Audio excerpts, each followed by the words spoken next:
Hi, I'm Richard, a 41 years old man who's still scared of the dark, but for good reason. You see, when I was a kid, my family moved to a new house in the suburbs because of my dad's new job as a lawyer. It was a big old house with a lot of rooms and a lot of shadowy corners. My twin brother, Elijah, and I shared a bedroom with a bunk bed before getting our own separate rooms.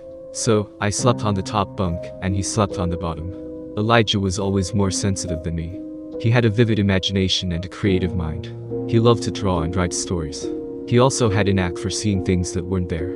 Or maybe they were there, and I just couldn't see them. He started to develop a fear of the dark soon after we moved in. He said there was something watching him and calling his name from the shadows. He said it sounded like a whisper, but also like a growl. He said it had red eyes and sharp teeth. He said it wanted to take him away. Our parents didn't believe him. They said he was just making things up to get attention. They said he was too old to be afraid of the dark. They said he needed to grow up and face his fears. They said it was all in his head. But it wasn't. I know it wasn't. Because I saw what happened to him. The first time he panicked was during dinner. We were eating spaghetti and meatballs, and the lights in the dining room suddenly went out.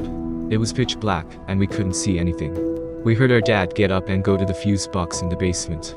We heard our mom tell us to stay calm and wait for the lights to come back on. But Elijah didn't stay calm. He started to scream.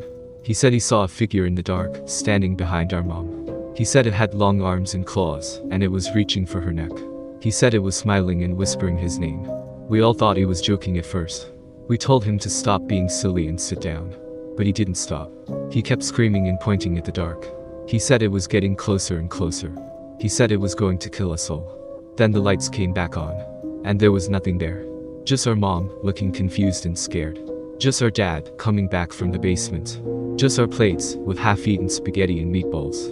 They took Elijah to his room and tried to calm him down. They said he had a bad dream, or a hallucination, or a prank gone wrong. They said he needed to see a doctor, or a therapist, or a priest. They said he needed help. But he didn't need help. He needed protection. The second time he panicked was before bed. He was taking a shower in the bathroom, and I was brushing my teeth. We were getting ready to sleep, and we were talking about school and friends and video games. We were having a normal conversation, like normal brothers. Then the lights in the bathroom flickered and went out. It was pitch black, and we couldn't see anything. We heard the water running in the shower, and we heard Elijah humming a tune. We thought it was nothing, just a power outage. We thought it would be over soon. But it wasn't. It lasted for minutes. And then we heard Elijah scream. He said he saw shadows in the shower, moving and twisting and grabbing him. He said they had faces and voices, and they were laughing and mocking him. He said they were pulling him into the void, where there was nothing but darkness and pain. I tried to open the door and help him, but it was locked. I tried to break it down, but it was too strong. I tried to call for our parents, but they were downstairs watching TV. I tried to do something, anything, but I was powerless. Then the lights came back on. And there was nothing there. Just a shower, with the water still running. Just a door, with the lock still intact. Just a floor, with a trail of blood leading to the drain. They found Elijah in the sewer, half a mile away from our house. He was alive, but barely. He had cuts and bruises all over his body, and he had lost a lot of blood. He was in shock, and he couldn't speak. He could only stare blankly at the ceiling, with a look of horror on his face. They said he had a psychotic break, or a dissociative episode, or a fugue state. They said he ran away from home, or he was kidnapped, or he was attacked. They said he needed surgery, or medication, or therapy. They said he needed help. But he didn't need help. He needed justice. The last time we spoke was that night, before the shower. We were lying in our beds, and he was telling me what he saw in the dark. He said there were bad men in the dark, and they wanted him. He said they knew his name, and they knew his secrets. He said they were waiting for him, and they would never let him go. I didn't believe him. I thought he was crazy, or lying, or both. I thought he was making things up to scare me, or to get sympathy, or to get attention. I thought he was being ridiculous, and childish, and stupid. But I didn't say that. I didn't want to hurt him, or anger him, or upset him. I wanted to comfort him, support him, and love him. He was my brother, after all. My twin brother. My best friend. So I told him he was safe, and he was strong, and he was brave. I told him he had nothing to fear, and nothing to hide, and nothing to lose. I told him he had me, and I had him, and we had each other. And then I suggested we count sheep together, to help us fall asleep. He agreed, and we started. 1 sheep, 2 sheep, 3 sheep. I fell asleep, dreaming of happier times.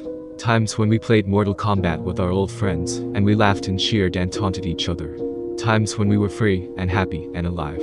But my dream was interrupted by a gut-wrenching scream. It was Elijah, and he was in pain. I woke up and I looked at the bottom bunk. I saw his silhouette clinging to the bed. I saw his legs in the air. I saw him being pulled by an invisible force. I panicked and I picked up my phone. I turned on the flash and I pointed it at him. I saw his face, twisted in agony. I saw his eyes, wide with terror. I saw his mouth open in a silent scream. And then I looked at the wall and I saw them. The bad men in the dark. The shadows. They had shapes, forms, and features. They had arms, claws, and teeth. They had eyes, smiles, and whispers. They were interacting with Elijah's shadow, pulling at him and smiling. They were saying his name, mocking him and laughing. They were taking him away and enjoying it and celebrating. I froze, as shock gripped all my muscles. I couldn't move or speak or think. I could only watch, listen, and feel. I heard my parents run up the stairs, yelling our names.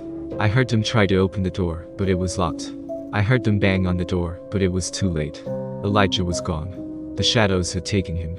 And they left behind a menacing laughter, echoing in the dark. No one believed my story. The police said he was abducted by a stranger, or a cult, or a gang. The psychiatrist said I had a false memory, or a delusion, or a fantasy. The media said I was a liar, or a lunatic, or a monster. But I know the truth. I know what happened. I know what I saw. It's been over 30 years, and I still sleep with the lights on. I have a spare torch beside me, and a knife under my pillow. I have a security system, a guard dog, and a gun. But I feel that's not enough. Because at night, I can hear them. The bad men in the dark. The shadows. They're still out there, and they are still watching me. They are still calling my name, and they are still waiting for me. They want me too. And they will never stop. They will never stop.